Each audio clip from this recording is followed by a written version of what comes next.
Raila Odinga yesterday announced he was going to join other Kenyans for Sabasaba at Kamkunji grounds, commemorating the Sabasaba rally, which marks the 35th anniversary at Kamkunji grounds in Nairobi.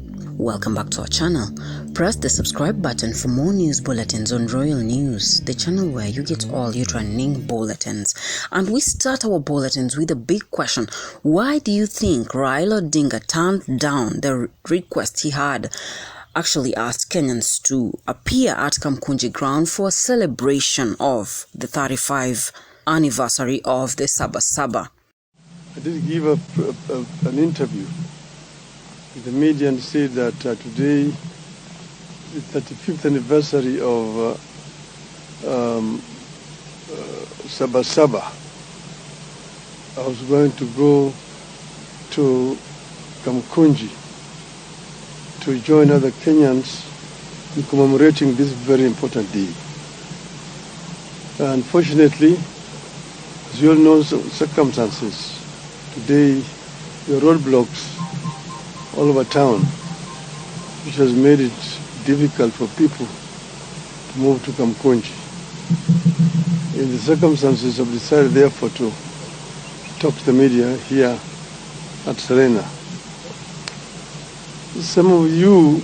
Well, he gave a very strange excuse, stating the reasons why he did not show up at Kamkunji grounds. One being there were roadblocks everywhere that blocked Kenyans, and mobility was a difficult process during the Sabasaba events. And he opted to commemorate the Sabasaba rally from Serena.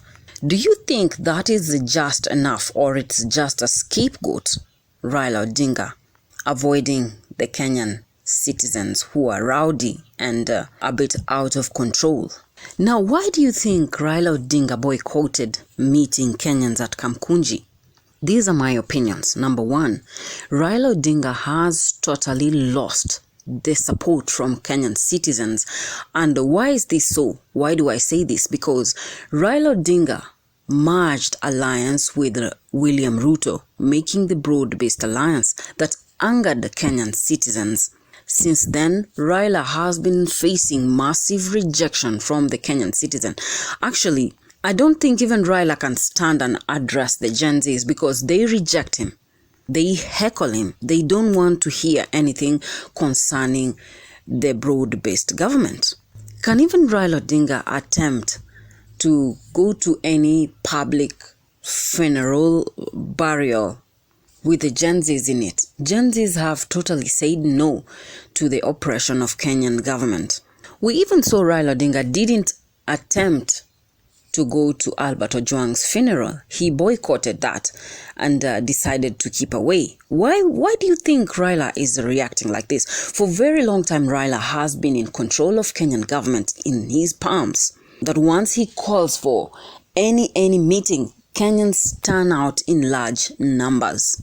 But currently, I don't even think Raila has that power to call out Kenyans.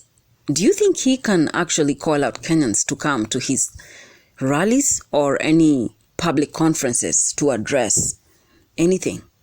Kenyan ground has become totally hostile. It is not accommodating anything called Raila Odinga or William Ruto's agreements.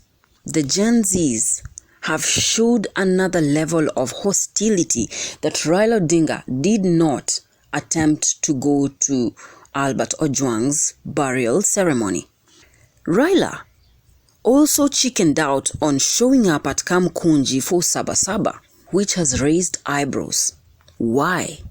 What do you think would have been the reaction if Raila Odinga had made an attempt to go to Kamkunji grounds for Sabasaba ceremony?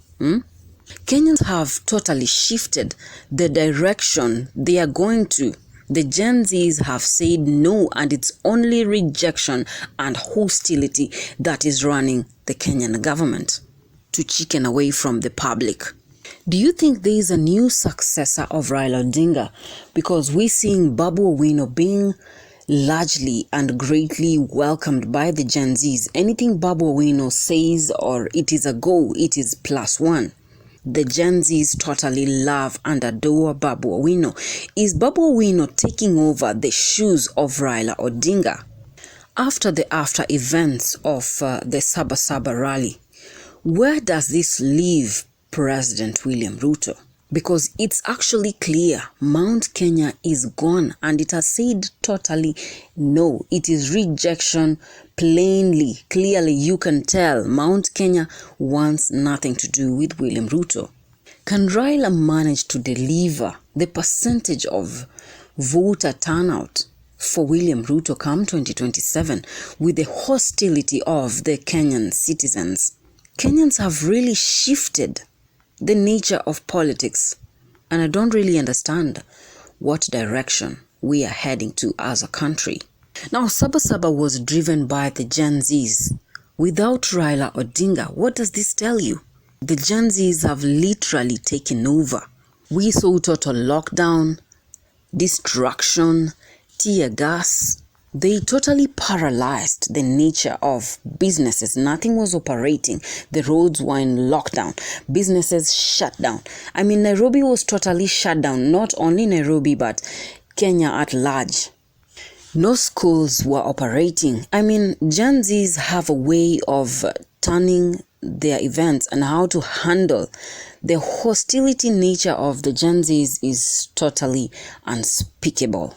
How far will Gen Zs keep up with the hostility and the nature of how they run things, or how they want things to be run by the government of Kenya? Why do you think Raila Odinga boycotted the Sabasaba rally that he had called for at Kamkunji grounds? Where does this leave President William Ruto come 2027 if Mount Kenyan region has totally rejected his nature of politics? Well, stay tuned to Royal News, the channel where you get all your trending politics. For more news bulletins, subscribe to Royal News Updates Media, the channel where you get all your trending politics. In case it's your first time to listen into Royal News, press the subscribe button and ring the notification bell so that you can be fast to receive the news bulletins once we upload them. JD Ishmaels.